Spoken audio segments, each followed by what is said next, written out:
यदि कोई ईर्षा भाव से निंदा करे जिन मार्ग की, छोड़ो न भक्ति वचन सुन इस वीतरागी मार्ग की। मोक्ष मार्ग प्रकाशक की संगोष्ठी में दूसरे अधिकार में विषय जो मुझे दिया गया वह कर्म रूपी रोग से ग्रसित जीव की अवस्थाएं। अभी सोनू जी भाई साहब ने थोड़ा पंडित जी के बारे में बताया, टोडोमिल जी के बारे में, कि किस तरह से उनने सूत्रात्मक शैली में लिखा है। थोड़ा मैंने भी टोडोमिल जी का रिसर्च करके स्टडी की है कि इनकी क्या सोच रही होगी। जब ये विद्यमान थे उस समय कोई पीएचडी नामक व्यवस्था तो नहीं थी, लेकिन इनके ग्रंथ को पढ़ के ऐसा लगता है कि इनसे सॉलिड पीएचडी आज भी कोई नहीं कर सकता। इनने जो मनोविज्ञान का जो रेफरेंस है, सैंपल कलेक्शन, सारी चीज़ें इतने सॉलिड रूप में दी हैं कि कोई सोच भी नहीं सकता कि उसके पीछे उनकी मनोवैज्ञानिकता क्या है। अभी जो मेरा प्रकरण चलने वाला है इसको हम इस दृष्टि से समझेंगे कि इन्होंने मोक्ष के मार्ग में जीव की कर्म से अवस्थाएं क्यों बताई। भाई हम तो ये पढ़ने वाले हैं ना, हम तो गुरुदेव के प्रवचन सुनते हैं, जीव तो कर्मों से रहित है। भाई फिर आपको कर्मों से जीव की क्या अवस्थाएं ये बताने की आवश्यकता क्या थी। तो विषय को समझने से पहले हम इसको स्पष्ट करें। हम क्या दिन रात लोग ना रोते रहते हैं, समस्याओं में रहते हैं ना। कोई कहता है मैं बूढ़ा हो रहा हूं, कोई कहता है बच्चे से बड़ा हो गया, किसी के बाल झड़ गए, कोई काला है, गोरा है, अमीर है, गरीब है, सुखी है, दुखी है। जब हम लोग सारी इन्हीं अवस्थाओं में उलझे रहेंगे तो हम कर्म का निदान कैसे करेंगे, स्वरूप का ध्यान कैसे करेंगे। पंडित जी ने पूरे इस प्रकरण को, मतलब इतनी विशाल जिनवाणी में जो प्रकरण आया, 32 नंबर से लेके 44 नंबर पेज तक पूरा विषय ले लिया, कुछ बचा ही नहीं उसमें। पता है, मुझे नहीं पता मैं कितना बता पाऊंगा कितना नहीं। तो उन्होंने इस विषय में ये सोच से लिखा कि पहले आप ये जानो कि वर्तमान में आपकी जो अवस्थाएं हैं वो क्यों हैं, और आप जान लो, उसके बाद आप निश्चिंत रहो, क्योंकि ये व्यवस्था ऐसी ही है। अभी एक उदाहरण आएगा, जैसे आप बूढ़े हो गए तो आपकी दृष्टि कमजोर हो गई, दिमाग कमजोर हो गया, तो बोले लोड लेने की आवश्यकता नहीं, क्योंकि इस अवस्था में शरीर कमजोर होता है तो स्वतः ज्ञान कमजोर हो जाएगा। ये ऐसी अवस्था है। अब आप लोड लो, डॉक्टर को दिखाओ, डॉक्टर का कोई इलाज नहीं है, आप टेंशन में आ जाओ, डिप्रेशन की गोली खाओ। तो यहां पंडित जी कह रहे हैं ये व्यवस्था ऐसी ही है। फिर आखिरी में उन्होंने एक समझ लो रामबाण वाक्य कहा है, वो हम सबसे आखिरी स्लाइड में देखेंगे। कहां से बढ़ाने इसको, हाँ नीचे वाला, इसकी एक निकल गई। हाँ देखिए, इसमें पंडित जी ने स्टार्टिंग में कह दिया कि भी पहले मेरा स्वरूप कैसा है साहब, मैं एक तो कर्मों वाला नहीं हूं, मैं तो अनादि अनंत ज्ञान से ही बना हुआ जीव हूं मैं, फिर भी मेरी संसार में क्या अवस्था होती है। याद रखिए पूरा प्रकरण पर्याय दृष्टि से बताया गया है, और उन्होंने ये बताया संसार में जीव की क्या अवस्था होती है। तो अब इस अवस्था को जानना हमें आवश्यक क्यों है, क्योंकि हम उस अवस्था में हैं ना, अगर हैं तो जानना आवश्यक है। तो उन्होंने कर्मों की दृष्टि से बोला कि भाई 8 प्रकार के जो कर्म होते हैं, तो उन्होंने एक एक कर्म को समझाया, और उसे एक एक कर्म के होने पर क्या क्या अवस्थाएं होती हैं हमें समझ लेना चाहिए। ज्ञानावरण का ये उदाहरण आता है, चूंकि उन्होंने नहीं दिया, ये तो केवल पिक्चर बनाया गया है कि ज्ञान पर जो आवरण डालता है वो ज्ञानावरण है, दर्शन पर जो आवरण डालता है वो दर्शनावरण है। अब ये ज्ञानावरण और दर्शनावरण के आने पर अवस्थाएं क्या होती हैं कि भाई हमारा जो अनंत ज्ञान दर्शन आदि है ना वो प्रकट नहीं होता, वो हमारी वर्तमान में इनके आवरण होने के कारण से हीन दशा प्रकट होती रहती है। ये इसमें पूरा डिटेल में बताया गया है, काफी कुछ लिखा है उसमें। अब इसके बाद इनने जो 33 नंबर का पेज है, 34 नंबर का, उसमें उनने ये कहा है पंडित जी ने कि साहब अब ये जो ज्ञानावरण दर्शनावरण है, इसमें मति श्रुत ज्ञान की इनने चर्चा की, थोड़ी डिटेल में की है उनने। पहले तो उन्होंने ये कहा है कि भाई आप ये मान के चलो कि वर्तमान में आपको जो दिखाई दे रहा है, तो आपकी आंखें स्वस्थ हैं इसलिए दिखाई दे रहा है, आपको सुनाई दे रहा है तो कान आपके स्वस्थ हैं इसलिए सुनाई दे रहा है, आपको यदि प्रॉपर सूंघते आ रहा है तो आपकी नाक बराबर है इसलिए सूंघते आ रहा है। तो वो ये कह रहे हैं पंडित जी कि मति ज्ञान श्रुत ज्ञान जो ज्ञान है ये पराधीन ज्ञान है, ये इंद्रियों के द्वारा जानता है, अप्रत्यक्ष ज्ञान है, प्रत्यक्ष ज्ञान नहीं है। ये जो कमल बना हुआ है ये मन बताया कि साहब ये मन है आपका, इसके द्वारा आप जो है अच्छे बुरे का विचार करते हैं, इष्ट अनिष्ट का विचार करते हैं। तो आपको ये मानना पड़ेगा कि जो हमारी अभी वर्तमान में प्रवृत्ति है, हम इंद्रियों के अधीन हैं, इस बात से कोई मना ही नहीं कर सकता। फिर आगे चश्मे का उदाहरण दिया। ये देखिए पंडित जी का बहुत फेमस उदाहरण है, इसको मैंने पहली बार विजुअलाइज करके यहाँ लाया हूँ। पंडित जी कहते हैं जैसे कोई हिलवी कांच है, वो कांच है कोई हरा या लाल, तो वो आप हरा कांच लगाओ तो देखो हरा दिखाई दे रहा है, और लाल कांच लगाओ तो लाल दिखाई दे रहा है। ये फिर आइट साइड में दो धुंधले मंदिर बने हुए हैं, बोले यदि आपकी दृष्टि धुंधली हो गई है ना तो धुंधला दिखाई देगा। यदि परमाणु आगे आ जाए, अंधकार के चट्टान पाषाण आदि आगे आ जाए तो आपको दिखाई नहीं देगा या वैसा दिखाई देगा।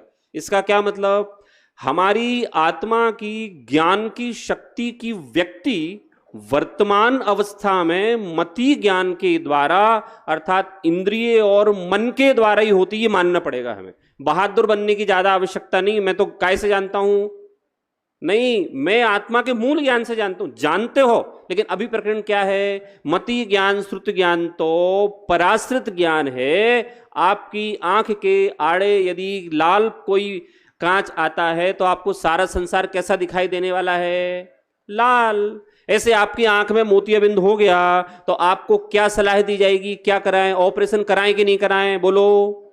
लो, आप तो फिर बोलोगे कि साहब जानता तो आत्मा से हूं, मैं आंख से जानता ही नहीं, तो मैं क्यों कराऊं। तो पंडित जी यहां कहते हैं यदि आपकी आंख के आगे पर्दा आ गया है तो आपको धुंधला दिखेगा। आत्मा की शक्ति कोई कम नहीं हुई। वर्तमान में मति श्रुत ज्ञान ऐसा ज्ञान है कि वो पराधीन प्रवृत्ति के कारण वैसा दिखता है। उनने फिर उदाहरण दिया पंडित जी ने कांच वाला, ये ग्लास वाला चश्मे का, कि साहब यदि किसी को चश्मा लगा हो तो इधर वाली पिक्चर देखिए वो धुंधली है, और जैसे ही लेंस आगे लाया जाता है ना तो वो स्पष्ट दिखाई देने लगती है।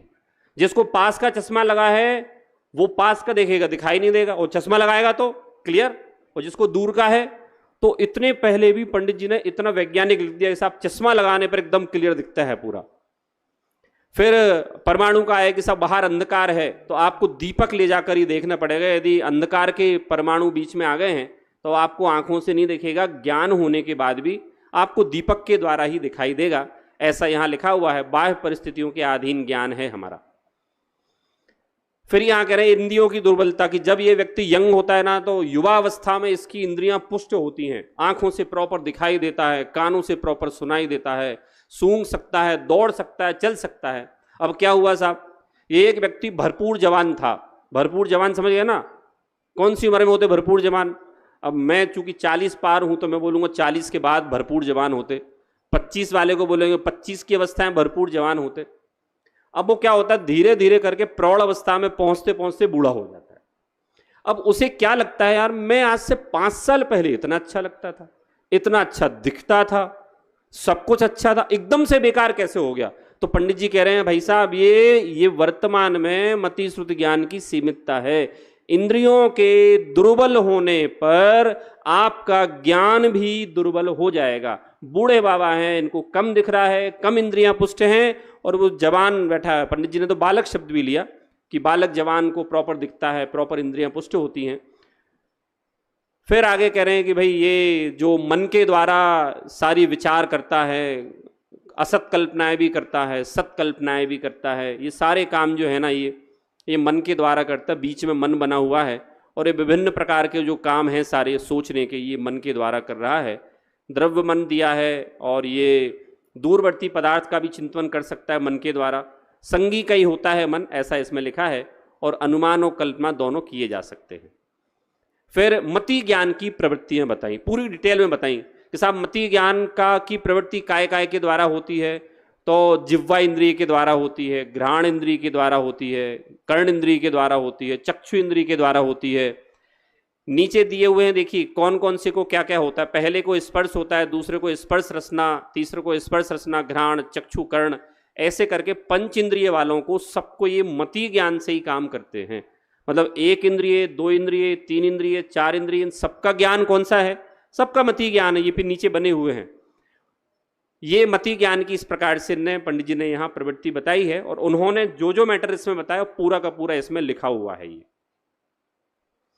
फिर श्रुत ज्ञान की प्रवृत्ति बता रहे हैं। तो मति ज्ञान के द्वारा जाने हुए पदार्थ के संबंध में विशेष जानने को श्रुत ज्ञान कहते हैं। तो वो करीब करीब सेम ही पिक्चर्स दिए हुए हैं इसमें। फिर कह रहे हैं कि साहब क्वेश्चन पूछा है ऐसा इसमें कि आप कहते हो साहब आत्मा में अनंत शक्ति है, तो फिर आप ऐसा क्यों कह रहे हो कि साहब चश्मा आगे आ जाए तो दिखाई नहीं देता, अनंत शक्ति कहाँ गई? ऐसा इसमें क्वेश्चन किया। तो पंडित जी ने ये कहा एक व्यक्ति की 100 गांव जाने की शक्ति है ना। तो इसमें क्रमिक लिया कि भाई ये हमारा क्षयोपशम ज्ञान जो है ना वो क्रमिक जानता है, एक साथ नहीं जानता। तो बोले आत्मा में यद्यपि अनंत शक्ति होने के पश्चात भी क्षयोपशम ज्ञान में जब ये है तो एक क्रमिक जानेगा। तो उदाहरण दिया उनने, जैसे एक व्यक्ति की 100 गांव जाने की क्षमता है द्रव्य रूप से, लेकिन वो तो एक गांव जा सकता है एक बार में। तो देखिए बना हुआ है ना, सामने शक्ति अनंत शक्ति वाला है और अलग अलग गांव बने हुए हैं। तो 100 गांव जाने की शक्ति होने के बाद भी वो केवल एक बार में एक गांव जानेगा। ऐसे ही वर्तमान में हमारा जो क्षयोपशम ज्ञान है वो कैसा है? वर्तमान का क्षयोपशम ज्ञान एक बार में एक वस्तु को ही जानेगा। वैसे अगर आपको कहें मति श्रुत ज्ञान, तो भी दुनिया में जितने आविष्कार हुए हैं ये कोई अवधियों मनापर्य ज्ञान से नहीं हुए हैं ना, केवल ज्ञान से। ये सारे आविष्कार मति श्रुत ज्ञान से हुए हैं। ऐसा कहते हैं कि आइंस्टीन का जो दिमाग है ना वो 2% चलता था, मतलब वो हाईजेस्ट था दिमाग चलने का। मैं ऐसा नहीं मानता, वो लोग अपने आप को ज़्यादा दिमाग वाला मानते हैं, हम ऐसा मानते हैं स्वाध्याय करने वालों का दिमाग 20-25% चलता है। आइंस्टीन का चलता होगा 2%, तो मतलब 2% हाईजेस्ट दिमाग है। और उस हाईजेस्ट दिमाग से उनने सारे आविष्कार किए, जितने आविष्कार दिखाई देते हैं वो सारे किसने किए? इनने। जब प्रकरण आया आइंस्टीन का, तो मैं आप लोगों को एक ध्यान दिलाऊं, तत्वार्थ सूत्र के चौथे अधिकार में जो तत्वार्थ राजवार्तिक के चौथे अधिकार में पहले पार्ट में जो असम से निकला हुआ है उसका आखिरी पेज है, आप लोग मिले तो पढ़ना। उसमें क्या लिखा सुनिए आप। राजवार्तिक कब लिखा गया? अनुभव जी भाई साहब, राजवार्तिक कब लिखा गया? कितने साल पहले?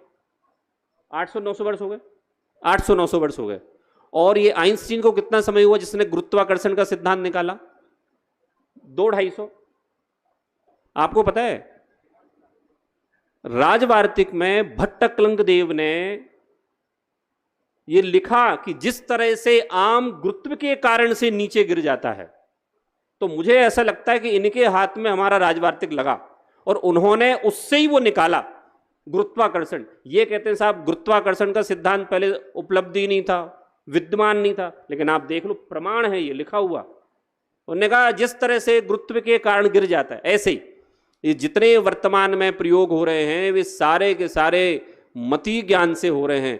कहने का तात्पर्य है यद्यपि मति ज्ञान पराधीन है तथापि आत्म कल्याण के लिए पर्याप्त है। जब ऐसे तुच्छ आविष्कार उसके द्वारा किए जा सकते हैं तो स्व का आविष्कार, अन्वेषण, चिंतन, मनन तो किया ही जा सकता है। तो वैसे तो यहां मति ज्ञान को हीन बता रहे हैं, लेकिन आप लोग हीन मत होना, क्योंकि मति ज्ञान आपको सम्यक्त प्राप्त कराने के लिए पर्याप्त है। आगे बढ़ते हैं। फिर उपयोग की बात बताई यहां पंडित जी ने। एक कौवा दिख रहा होगा आपको, कौवा दिख रहा है ना, तो ये भी कौवे का गोलक का उदाहरण पंडित जी ने लिया कि साहब हमारा उपयोग एक बार में एक ही जगह लगेगा। ठीक है, जैसे कौवा है ना, कौवा, तो कौवा अपनी गोलक इतनी तेज घुमाता है कि पता नहीं चलता कि वो अलग अलग घुमा रहा है। ऐसे ही हमारा उपयोग एक बार में एक ही पदार्थ को जानेगा, चूंकि इतनी सूक्ष्मता से स्विच होता है कि हमें पता नहीं चलता कि वो बदल गया। ये यहां लिखा हुआ है। फिर अवधि ज्ञान, मनापर्यय और केवल ज्ञान की प्रवृत्ति यहां एक पैराग्राफ में पंडित जी ने बताई है कि साहब अवधि ज्ञान में नीचे देखिए लिखा हुआ है सर्वावधि, परमावधि, तीनों भेद लिखे हैं। तो पहले छोटा गोला, फिर बड़ा गोला, उससे बड़ा गोला, तो जानने के वो क्षेत्र हैं। मनापर्यय ज्ञान मुनिराज को होता है, केवल ज्ञान केवल ज्ञानी को होता है। इस तरह से ने अवधि और मनापर्यय ज्ञान की पंडित जी ने पूरी प्रवृत्तियां बताई हैं, और जो उसमें मैटर पिक्चर्स बनी हुई हैं वो सारा का सारा प्रकरण इस ग्रंथ में पंडित जी ने लिखा है, उसी को विजुअलाइज करके यहां लिखा गया है। फिर यहां कह रहे हैं अब कर्म आते हैं साहब। इसके बाद मोहिनीय कर्म आता है साहब। दिख रहा है मोहिनीय कर्म है, बिल्कुल मदमस्त मोहिनीय कर्म में शराब पी के, ये शराब मोह की शराब है एक्चुअली में। ये तो ज्ञानावर्णी दर्शनावर्णी बताने के बाद अब पंडित जी ने मोहिनीय कर्म पर दृष्टि डाली कि साहब मोहिनीय कर्म के कारण से पर पदार्थों को अपना मानता है, क्रोधाधिक करता है, आत्मा में श्रद्धान नहीं करता। तो उनने वहां दो प्रकार के कर्म बताए कि साहब एक चारित्र मोहिनी, एक दर्शन मोहिनी। तो ये मोहिनी कर्म का सामान्य स्वरूप, फिर इसमें बता रहे हैं कि साहब ये दर्शन मोह है। ये दर्शन मोह, ऊपर बैठा हुआ राजा है, वो सोच रहा है, क्या सोच रहा है, मैं क्रोधी हूं, मैं रागी हूं, मैं द्वेषी हूं, मैं पैसे वाला हूं, ऐसा सोच रहा है। तो पंडित जी ने यहां लिखा तीसरी लाइन में, मैं तो अनंत ज्ञान वाला हूं, ऐसा ये विचार नहीं करता, और इस मोहनीय कर्म के कारण से अतत्व श्रद्धान ही करता रहता है। ये इस तरह से दर्शन मोह का ये उदाहरण यहां बताया पंडित जी ने। फिर चारित्र मोह का बताया, तो चारित्र मोह में पंडित जी ने 4 प्रकार की कषायें ली उनने, जो क्रोध, मान, माया, लोभ, और दादा ने अपने उसमें भी लिया है 10 लक्षण की किताब में कि जब इसको क्रोध कषाय पैदा होती है तब दूसरे को मारना चाहता है, जब मान कषाय पैदा होती है तो सबको नीचे रखना चाहता है, स्वयं महंत बना रहना चाहता है, जब माया कषाय पैदा होती है तो विभिन्न प्रकार के मुखौटे लगा लेता है, और जब लोभ कषाय पैदा होती है तो ये धन ही धन ग्रहण करना चाहता है। इस प्रकार से पंडित जी ने 4 उदाहरण लिए, इनका विजुअलाइजेशन यहां दिया है, और दादा भी इसको बहुत लेते थे। जब मान कषाय पैदा आदि होती है तो इसकी क्या अवस्था होती है। फिर इसके बाद इनने 4 कषाय चौकड़ी का बताया कि साहब 4 कषाय चौकड़ी में अनंतानुबंधी, अप्रत्याख्यान, प्रत्याख्यान और संजुलन। तो अनंतानुबंधी होने पर सम्यक्त्व नहीं होता, अप्रत्याख्यान जो है वो 5वें गुण स्थान को रोकती है, प्रत्याख्यान में 5वां गुण स्थान आता है और 6ठे में जाने का प्रयास करते हैं, अर्थात मुनि बनने का। मुनि जो बन जाते हैं अर्थात संजुलन कषाय, तो वो केवली जो है इनकी जो कमी रहती है संजुलन कषाय में, वो यथाख्यात चारित्र तक नहीं पहुंच पाते, ऐसा पंडित जी ने यहां बताया है। पूरा विजुअलाइजेशन उन्हीं 4 कषाय चौकड़ी का यहां दिया हुआ है। अब इसके बाद पंडित जी ने 9 कषाय ली। 9 कषाय मतलब हास्य, रति, अरति, शोक, भय, जुगुप्सा, स्त्री भेद, पुरुष भेद, नपुंसक भेद। तो देखिए एक एक का पिक्चर यहां दिया हुआ है। पहली पिक्चर में दिख रहा है हास्य, दिख रहा है हंसते हुए लोग, ये कषाय हैं। एक्चुअली पंडित जी ने इन सारी चीजों का डिटेल क्यों किया, आप वर्तमान में जो भी काम कर रहे हो, हंसने का, रोने का, ये सारी कषायें हैं, और जिन्हें बंद ना करना हो वो कषाय ना करें। तो कौन सी ना करें, तो बोले हंसने की, वो भी कषाय है, रोने की, तो यहां बताया हास्य, रति, रति है ये, फिर अरति, शोक, भय, जुगुप्सा, स्त्री भेद, पुरुष भेद, और ये नपुंसक भेद। आखिरी में आगे जो दिया हुआ है नपुंसक है, वो उसको स्त्री और पुरुष दोनों को भोगने के भाव आते हैं। इस तरह से यहां पंडित जी ने 9 कषाय का प्रकरण भी चारित्र मोहिनी में अर्थात मोहिनी कर्म में उन्होंने यहां लिया है। फिर इसके बाद आखिरी में उन्होंने कंक्लूजन किया है कि इस प्रकार से ये जीव मोह कर्म के उदय से राग द्वेष निरंतर करता रहता है और इसी प्रकार से दुख प्राप्त करता है। तो ये राग द्वेष की पूरी अवस्थाएं यहां बताई हैं कि किस प्रकार से मोह के उदय से ये सारे काम राग द्वेष के करता रहता है और ये जीव निरंतर दुख को भोगता है। फिर आगे का जो कर्म है चेंज हो गया, अब अंतराय कर्म की बात आती है। तो पंडित जी ने अंतराय कर्म के कारण लिया कि जिस तरह से कोई द्वारपाल हो, कोई बैठा हो बाहर और वो आपको लाभ ना होने दे, है ना, तो दाना अंतराय है, भोगांतराय है, उपभोगांतराय है, ये सारे अंतराय। तो ये जो बाहर खड़ा ना चाबियां नहीं दे रहा है लोगों को, ये राजा के खजाने तक पहुंचने की या राजा के लग्जरी अपार्टमेंट तक पहुंचने की चाबी नहीं दे रहा है, इस तरह से अंतराय कर्म है। फिर इसके बाद पंडित जी ने वेदनीय कर्म लिया। तो वेदनीय कर्म का उदाहरण आता है शहद लपेटी तलवार। तो ये शहद लपेटी तलवार है, इधर जो शहद है ये वेदनीय साता है और इधर जो ये विध्वंस है ये असाता है। तो गुरुदेव आदि तो कई बार कहते हैं कि साहब ये साता वेदनीय और असाता दोनों समान है, मतलब वो तलवार पर जीभ फेरेगा तो कटेगी उसकी, तो कुछ भी कर ले, साता हो चाहे असाता। तो इस प्रकार से ये साता वेदनी असाता वेदनी के लिए ये उदाहरण यहाँ जो अपने ग्रंथों में आया है शहद लपेटी तलवार वाला, वो यहाँ दिया हुआ है। इसके बाद वेदनीय कर्म की क्या क्या अवस्थाएं होती हैं, तो मैंने यहाँ जितने पिक्चर बनाए हैं सारे के सारे पिक्चर पंडित जी ने यहाँ लिखे हैं। क्या लिखा, साता वेदनी होने पर क्या क्या होता है। सुहाने पवन, बलशाली, सुंदर स्त्री, बच्चे, अच्छा वातावरण, अच्छा मकान, अच्छे महल, ये सब साता के उदय होने पर होता है। फिर उसके बाद लिखा है असाता के उदय होने पर। तो ये सारी अवस्थाएं पंडित जी ने लिखी हैं। जब इस जीव के असाता का उदय होता है तो क्या होता है कि साहब ये दुखी हो जाता है, बर्बाद हो जाता है, मौसम प्रतिकूल हो जाता है, ये सारी की सारी जो अवस्थाएं हैं ये वेदनीय कर्म की साता और असाता। तो साता में ये सुंदर स्त्री बनी है, असाता में ये कुरूप स्त्री बनी है। साता में अनुकूलता होती है, असाता में प्रतिकूलता। फिर दुख का मूल बलवान कारण मोह का उदय है, ये पंडित जी ने बोल्ड में लिखा है, स्पेशल स्ट्रेस दिया है उनने उस पर कि साहब ये सुख दुख का मूल कारण कोई पदार्थ नहीं है, सुहाने असुहाने चीजें नहीं हैं। सुख दुख का मूल बलवान कारण जो है वो मोह का उदय है। ऐसा पंडित जी ने यहां बताया है। आई होप आप लोग समझ रहे होंगे। ये पिक्चर्स जो है एकदम क्लैरिफाई कर रहे हैं पूरे विषय को हैं। कल गौरव जी बोले उनको एक पेज में से पूरा मैटर 20 मिनट बोलने थे, मुझे 15 पेज दिए गए 20 मिनट में बोलने, तो थोड़ा सा टाइम लगेगा। आगे बढ़ते हैं, चलिए। आयु कर्म है, आयु कर्म में ये बंधे देखिए किस तरह से, देव आयु नरक आयु ये लिखे हुए हैं इस पर। फिर इसके बाद आयु कर्म की अवस्था, जन्म लेता है जीव। फिर पंडित जी ने वस्त्र बदलने का उदाहरण दिया, देखिए नीचे दिए वस्त्र बदलने का, तो पंडित जी का उदाहरण है जिस तरह से पुराने वस्त्रों को बदल के ये नवीन वस्त्रों को पहनता है, वैसे ये मरण करके तो मर गया, वो मर के फिर जन्म लिया, तो उसी तरह से मर के ये फिर से नए शरीर को धारण करता है।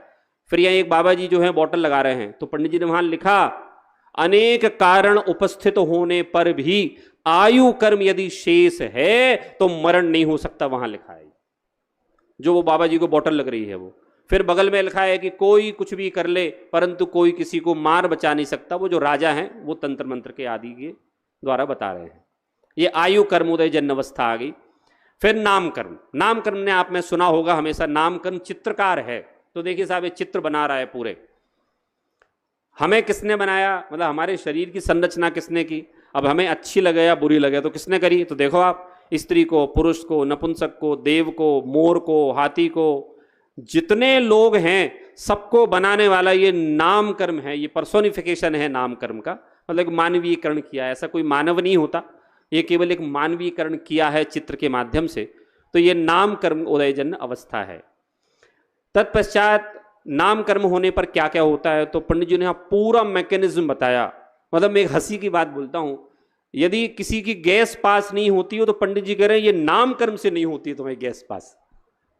वो कह रहे हैं कि आहार और निहार दोनों, वायु का अंदर जाना और निकलना, ये दोनों को दोनों नाम कर्म के अधीन है। बोलो आप, हमारा ब्लड प्रेशर बढ़ता है, घटता है, गैस पास होना, भोजन पचना, ये श्वास लेना, संगीत, शब्द, यश, अपयश, नाक, ये सूंघने की शक्ति, ये सारी की सारी जो चीजें हैं ये पूरे नाम कर्मोदय जन्म अवस्थाएं। देखो इतनी सारी अवस्थाएं दी हैं।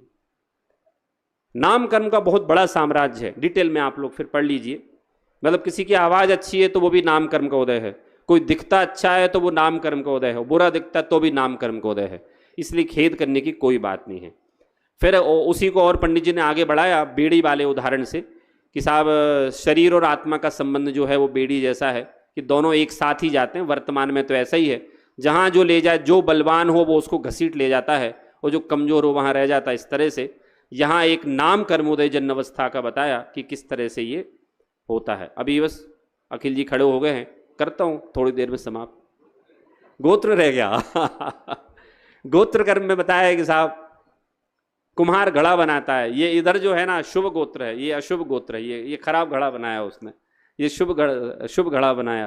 तो इस तरह से गोत्र कर्म का पंडित जी ने छोटे से में दिया है, तो मैंने भी एक स्लाइड में ले लिया। सारांश क्या रहा, सारांश पंडित जी ने लिखा है, देखिए कि मैं पहले तो ये निर्णय करो, देखो कोने में लिखा है नीचे लाल अक्षरों से, पहले तो ये निर्णय करो कि मुझे रोग है कि नहीं, और रोग का उपाय करना है कि नहीं करना है।